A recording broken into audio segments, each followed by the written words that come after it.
Everybody, greetings. I am delighted to be here at an event that combines my favorite think tank with many of my favorite thinkers, and I'm especially pleased with my assignment tonight. The Aspen Institute's Global Leadership Award is distinctive in that it is given so rarely. In fact, it has only been presented 2 times before, in 2003 to the UN Secretary General Kofi Annan, and in 2006 to a particular hero of mine and yours, the former Czech President Václav Havel. The award is designed to recognize a leader of global renown who has successfully promoted the ideals of peace, intercultural understanding, and human progress, and who has contributed to the growth of civil society while acting boldly on behalf of positive change. And that's a somewhat long-winded way of describing a doer, which is my favorite term for the gentleman that we are honoring this evening. Most American secretaries of state are remembered and even cherished, if only by their children and close friends. And few, such as George Marshall and Dean Acheson, achieved lasting fame. Dr. Henry Kissinger, however, is in a league all his own, or perhaps we should say several leagues of his own. For example, when he was in office, he was so well known that the only word needed to identify him was by his first name, as in, this week on ABC, Barbara will be interviewing Henry. And of course, there are all the jokes. Henry is the only former Secretary of State about whom there is an entire subgenre of alleged humor based on his reputation for humility. According to one story, a professor of international affairs dies and goes to heaven, which is where all professors end up. And the newcomer is surprised to see there a man who looks just like Dr. Kissinger. The fellow is standing with his fingers interfaced behind his back, obviously very deep in thought, and muttering to himself in what sounds like medieval German. Obviously startled, the professor turns to the nearest angel and asks, "What is Dr. Kissinger doing here? I saw him just the other day back on Earth saying flattering things about Chris Christie." Quickly, the angel replies, "Not to worry, the guy over there isn't Henry Kissinger. That's God. He just thinks he's Henry Kissinger."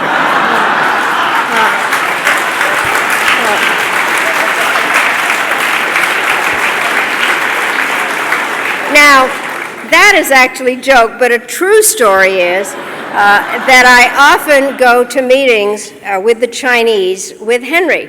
And I come out of the meetings and I said to somebody, you know, going to the meeting with the Chinese with Henry is like going with a demigod. And somebody said, skip the demi. All this is a roundabout way of saying what we all know, that this man is one of a kind. Over the past half-century, no single person has contributed more to our understanding of diplomacy and to the richness of intellectual debate about America's role in a changing world. Because of him, and because of his amazing books and articles, we know far more than we otherwise would about the future of Europe, the rise of Asia, and the potential for peace or chaos in the Middle East. His achievements as a writer, strategist, and statesman are an indelible part of the history of our era, and even today, and more than 30 years after his time in office, Dr. Kissinger remains atop the call list for many presidents and prime ministers who, when in doubt, have learned that the smartest option is to ask Henry. Dr. Kissinger is renowned for his intelligence, but even more important, as I and many others have discovered, this formidable man is a generous, warm, and reliable friend. When I was first named as Secretary of State, Dr. Kissinger called me up and he said, "Madeline, I just would like to welcome you, but the problem is you have taken away my only characteristic, which is to be an immigrant Secretary of State." And I said, "No, Henry, I don't have an accent." And then he welcomed me to the fraternity, and I said, "It's not a fraternity anymore."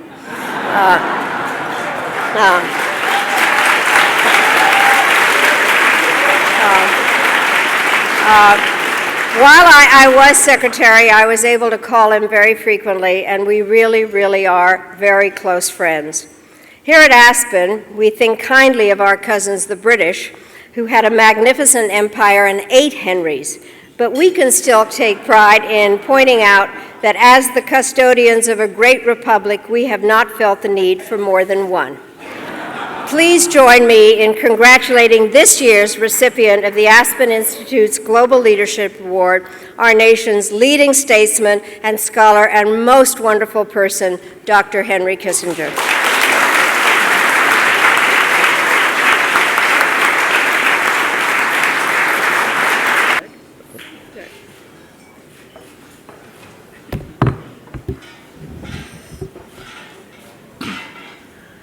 Madeline, you did a terrific job with the limitations of time that Aspen imposes on you.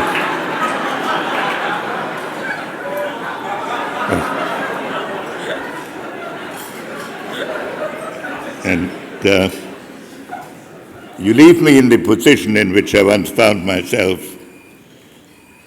where a lady came up to me at a big event like this and said, "I understand you're a fascinating man," she said. Fascinate me.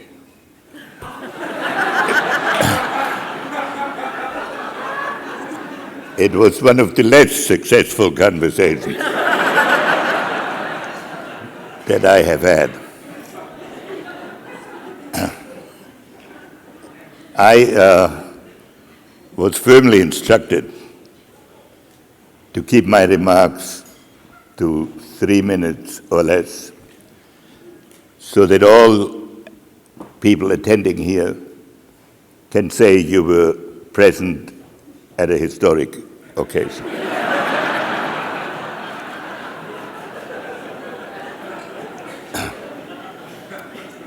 But I'd like to make one serious observation. We read a great deal about the dysfunctionality of our system, about the profound divisions that occur and that make it hard for us to focus on our objectives. But this is not true of the fraternity and sorority of the former secretaries of state. And it isn't true because when you've been in that position, you realize that the fundamental task of leaders is to take their society from where they are to where they've never been. And that this is taking place in a world in which all regions are changing simultaneously, and in which the challenge is to find a system of international order. There's really been very little difference in objectives between the retired secretaries of state, and they're always willing to assist the incumbent secretary of state. In fact, there's a tradition that when a new secretary of state comes into office, the last secretary of state gives a dinner in which all previous secretaries of state welcome him or her. And that should teach us something about the overriding necessity of our society. We cannot reinvent our purposes every 4 or 8 years. They are determined in many respects by history and circumstances. But we can have a vision of the future. and we can try to implement it together.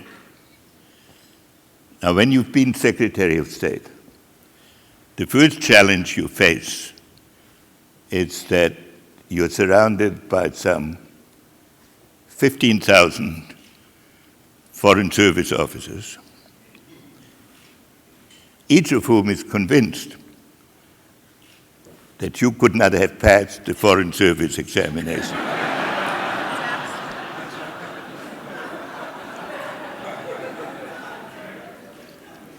And they're also convinced that if you do not approve their recommendations, you have somehow not understood them.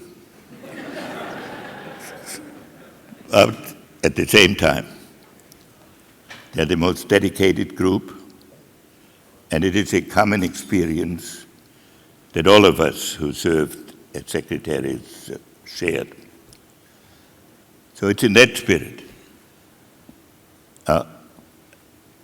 I, as well as Madeleine, came from a world of tremendous upheaval. And people like us appreciate particularly strongly how essential America is to the peace and progress of this world.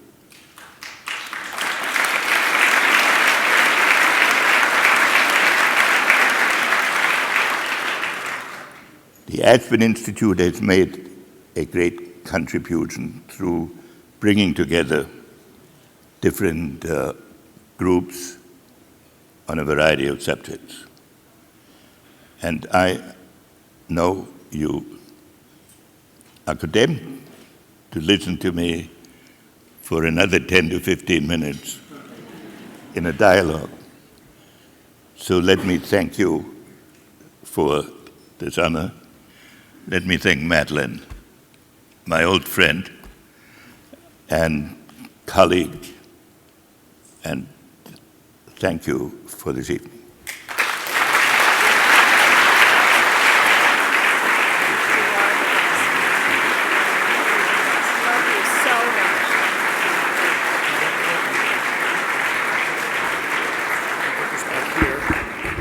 Mr. Chairman. Great. Let me pick up on something you just said, which is that you came from a childhood of disorder, a place where disorder had brought Europe to destruction. How did that help inform your foreign policy? It gave me a sense of priorities, that in policy making one always runs the risk that the urgent drives out the important. And one of the key questions one has to ask oneself, simple as it sounds, is what are we trying to do here? And what is the goal of this effort? Not how do we get through the day, and having seen what can happen to a world that thought itself very secure and then fell apart, that was a warning that I tried always to keep in mind. You've been very good at creating strategic frameworks, and if you don't mind me telling a story, about a month ago we were at a dinner and somebody asked you, what should we make of Syria, which had just conducted its chemical weapons attack on its own people. Obama had talked about a red line but didn't seem to know what was going to happen next, and the Russians had done nothing, and you said the Russians understand their strategic interests. Their strategic interests are not to have terrorists, Islamic radicals, and chemical weapons sloshing around south of their border. So sometime soon, Vladimir Putin will step in and try to defuse the situation and call for an international settlement. So I was amazed but not surprised when 3 weeks later that exact same thing happened. Can you explain how Russia understands its strategic interests in Syria and what our strategic interests should be?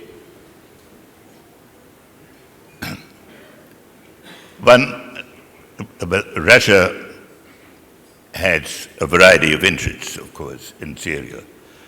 They don't like UN resolutions that can be used as intervention in the domestic affairs.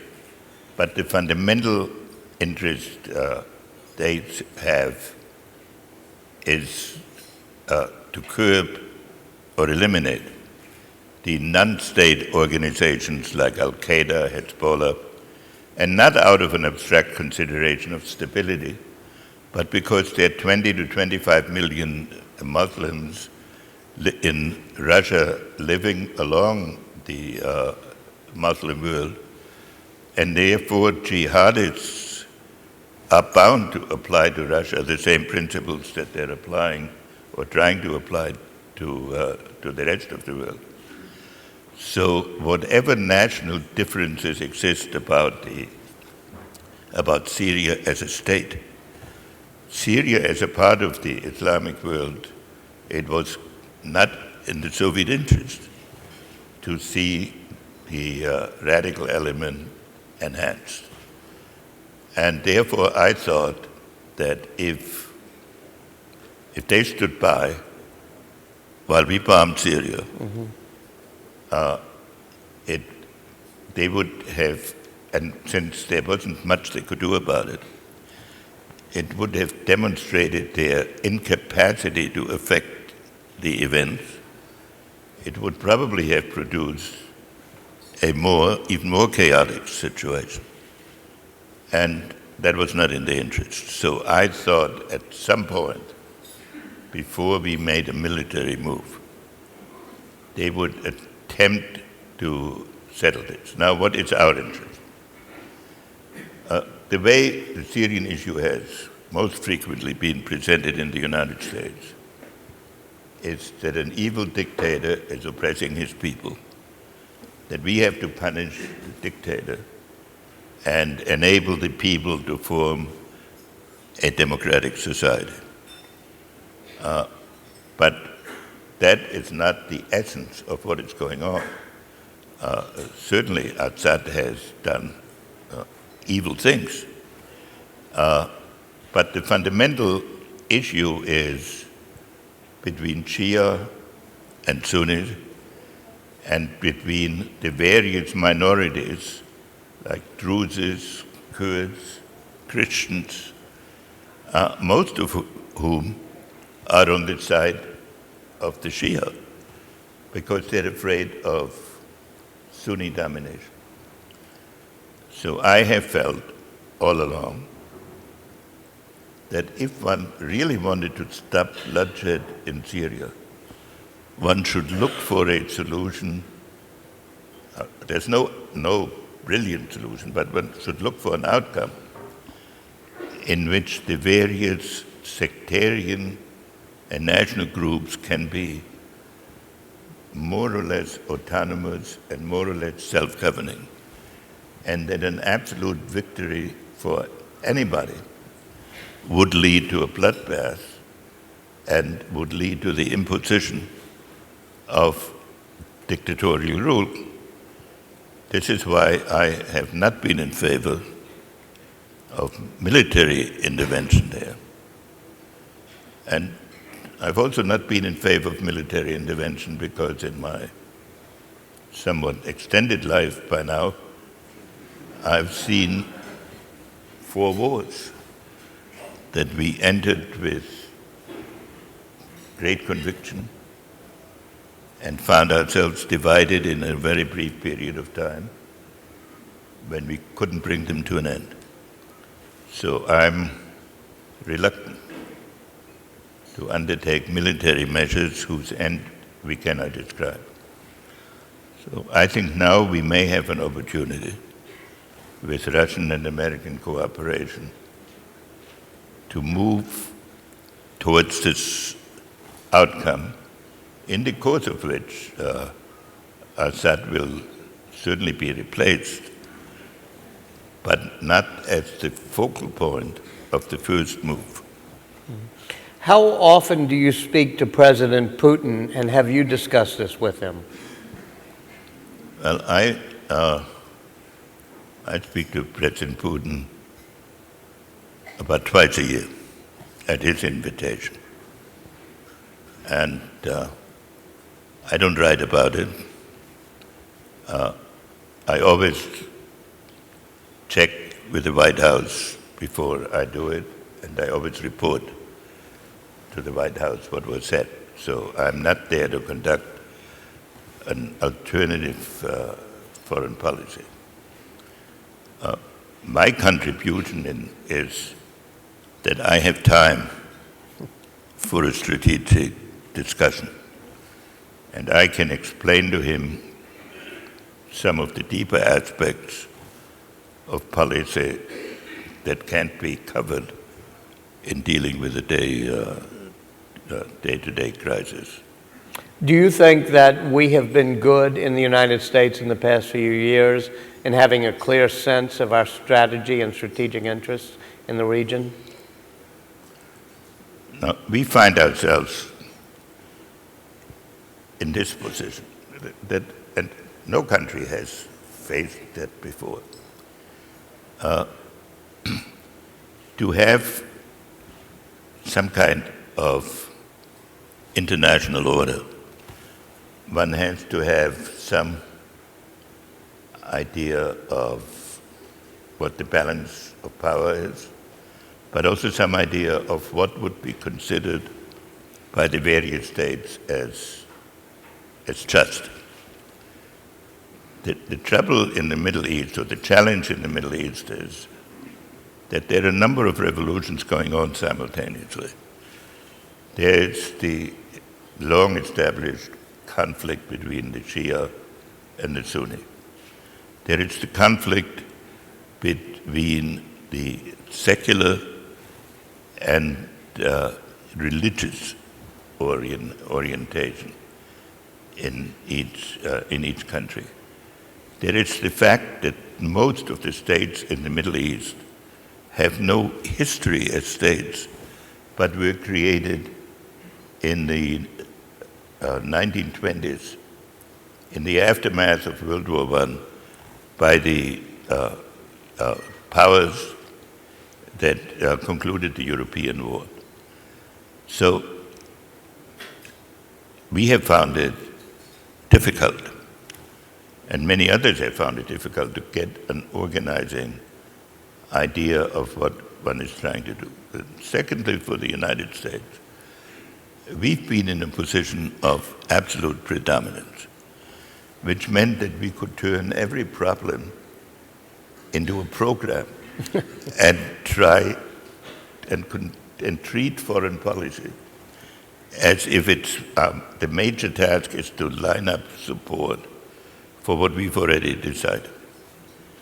Now we are in a world in which we are still the strongest country, still the potentially most important country, but we have to conduct our foreign policy by evoking rather than prescribing the cooperation of others, and against a background where countries like China, Russia are undergoing evolutions quite different from the one we see, and Europe has not yet defined a position. So, no, we have not adequately solved this problem, but it's not everyone can read my books.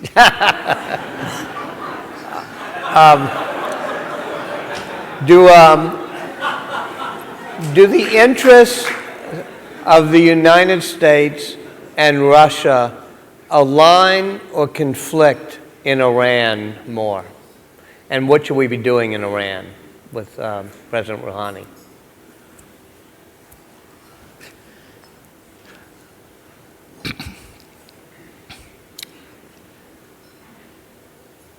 our interests with Russia are to some extent parallel, but they are not identical. But first let me go to the point, what should we do about President Rouhani? The American nostalgia is to assume that foreign policy issues can be solved by conversion, which is to say that the other side suddenly changes its attitudes. By reading your books. And therefore, that you don't have to deal with the Right. with the actual issue. And if you look at what used to be said about negotiations with the Soviet Union or negotiations with China, there was always the question, it's this new leader, a different leader, can you trust him? My answer always is, I don't know I don't know whether that is. If the crisis or the challenge has an objective basis, then it must be possible to express the need for resolving it in some concrete terms. And that will be the fundamental issue with Iran. Is it there are no inherent conflicts of national interest with Iran as a national state, maybe the only genuine national state in the region. The one country that was conquered by the Arab, that did not adopt the language of the conqueror. So from a purely national point of view, national interest point of view, there need be no conflict between the United States and Iran. But the Iranian nuclear problem or nuclear program challenges the stability of the region. And when it is coupled with a theological state that transcends the idea of national interest, then that is the essence of the immediate problem. So the test will be whether it is possible to reduce the Iranian nuclear program to a level from which it cannot break out rapidly or at all. And that will require a serious discussion of, we'd be here for breakfast if we go through all the aspects of at what level of enrichment is sustainable and with how many centrifuges. But I would like to make one point as an observer of negotiations. And that is the American approach to negotiations tends to be that if two parties disagree, one has to make a compromise proposal. And that sticking to your position rigidly it's not the appropriate way.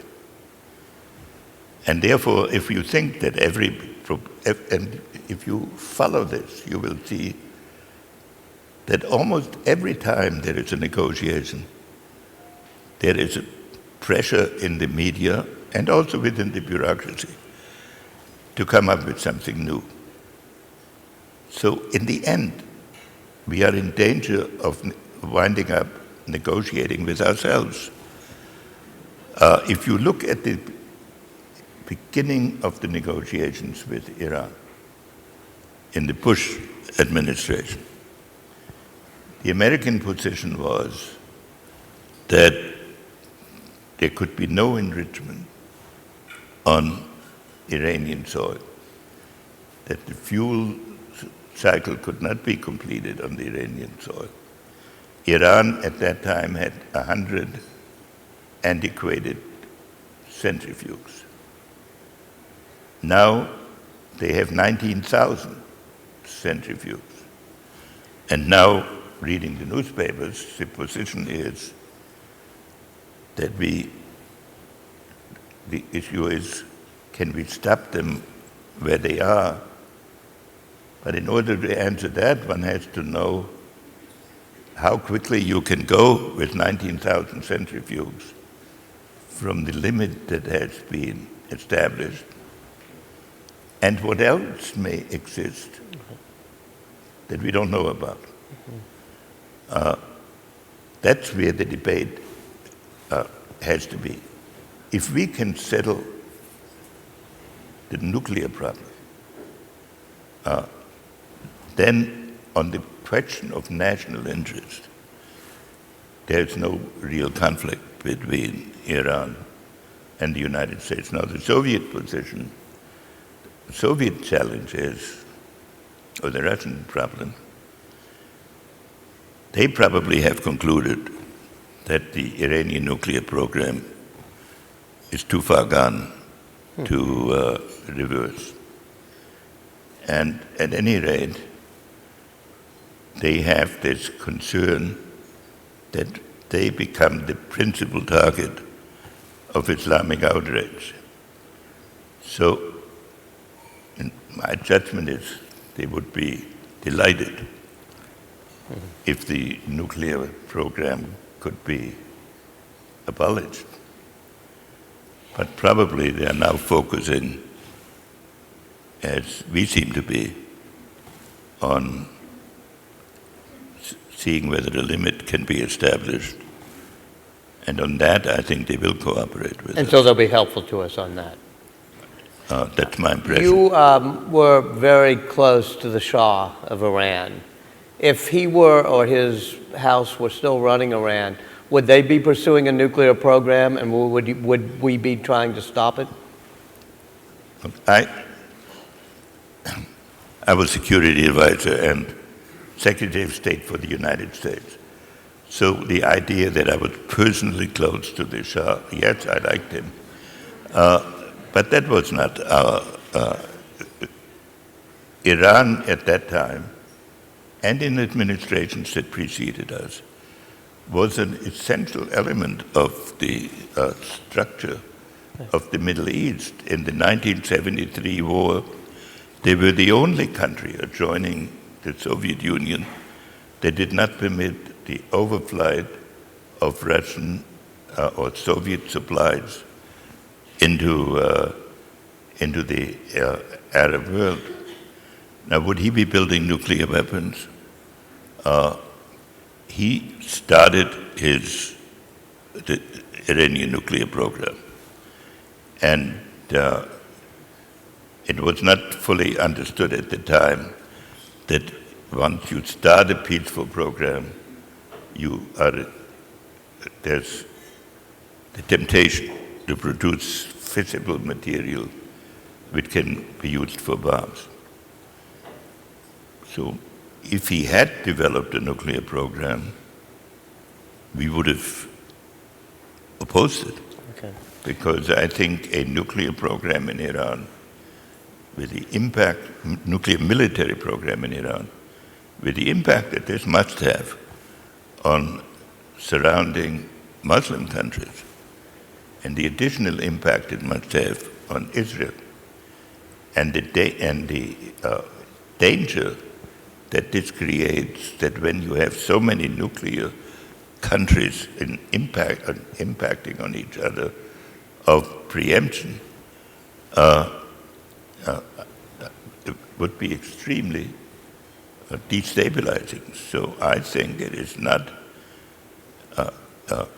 I agree with the declared position of the administration that the military program is against our national interest. Secretary Kerry is going back and forth this week from Bethlehem to Ramallah to Tel Aviv to Jerusalem, and I don't think anybody's done that since you did, which is sort of a shuttle diplomacy. Do you think that it's possible to get a resolution to the Palestinian-Israeli, and if so, how would you do it now?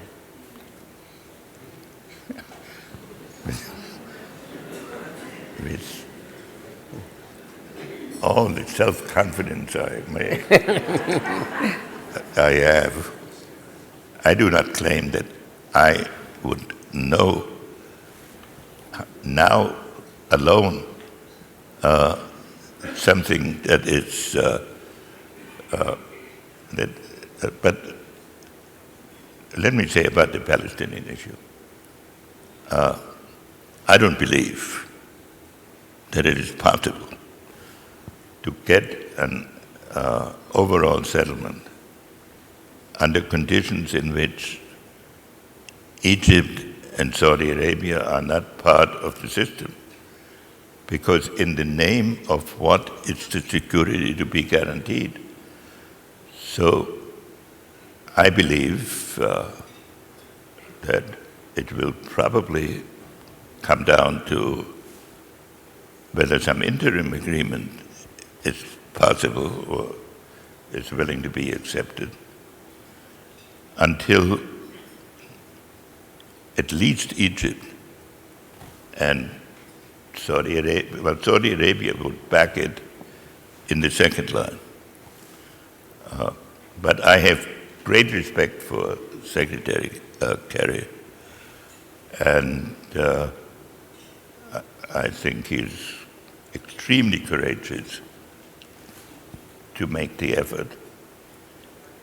Along these lines, do you think we're mishandling the relationship with the current governments in Egypt and Saudi Arabia? You won't let me get off here. All right, I'll ask you China next, and then we'll go back to dinner. Enemies out of everybody.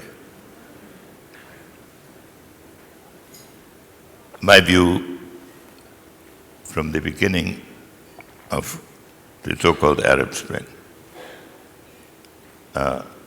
which I expressed on the second and third day on Charlie Rose, to his extreme displeasure, was this. Revolutions occur because of the confluence of resentments, and they then sweep away existing authority.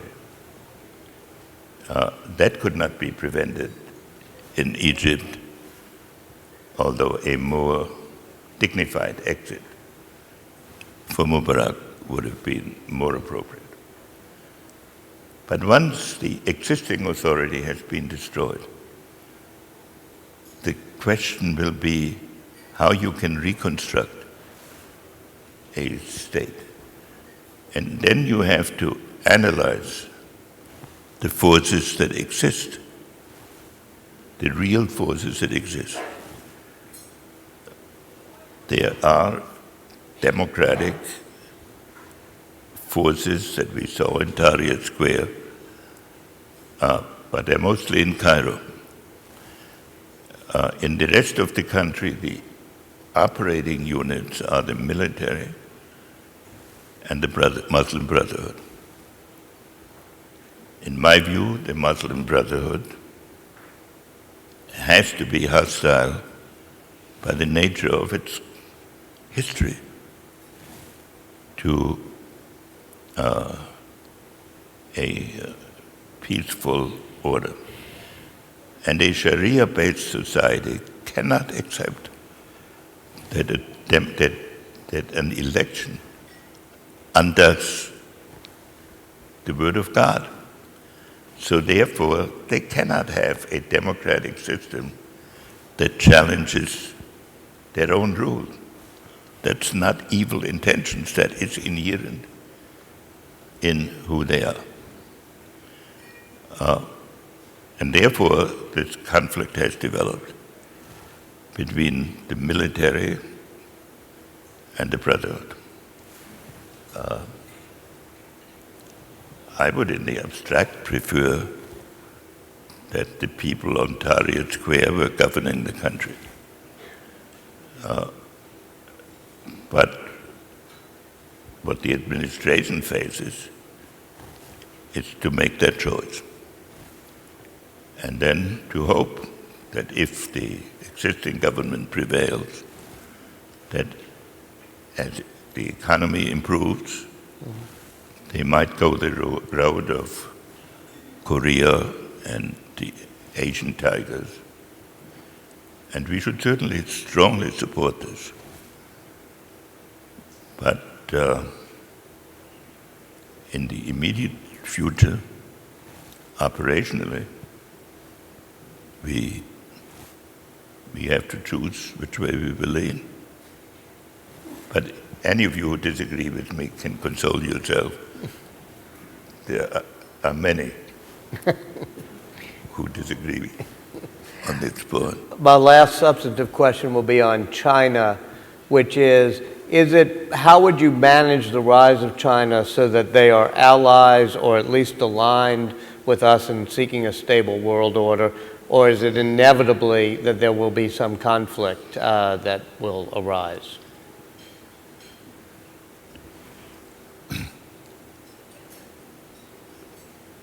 One has to understand the history of China to to form a perception of their foreign policy. The Western world is used to a multiplicity of sovereignties and who balance their relationship, sometimes in war, sometimes in peace. The Chinese have considered themselves for thousands of years as the central kingdom. They had few powerful neighbors at their borders. Until the end of the 19th century, they had ordered the nations of the world by a tributary system. They didn't have a foreign ministry until the end of the 19th century. So when China enters the world, it does so with different premises from us. At the same time, it is often said that this is a situation that is analogous to the rise of Germany and the position of Great Britain. And there is some analogy to this. But to my mind, the outbreak of World War I is one of the greatest disasters, maybe the greatest disaster that befell Western civilization, from which it has never fully recovered. And none of the leaders who went into this war in 1914 would have done so had they known what the world would look like in 1918. And when you look at the sequence of events that brought them there, it was a series of escalating minor, seemingly minor crises, each of which was in time settled, but one of which got out of control. It's very important that we in China don't slide into such a relationship. It is also important that China does not have the idea that we are a declining civilization, because that would make them more assertive in their conduct. But President Obama and the new Chinese president have proclaimed that they want to see whether it is possible to translate a in potentially adversarial relationship into a cooperative one. I agree with that.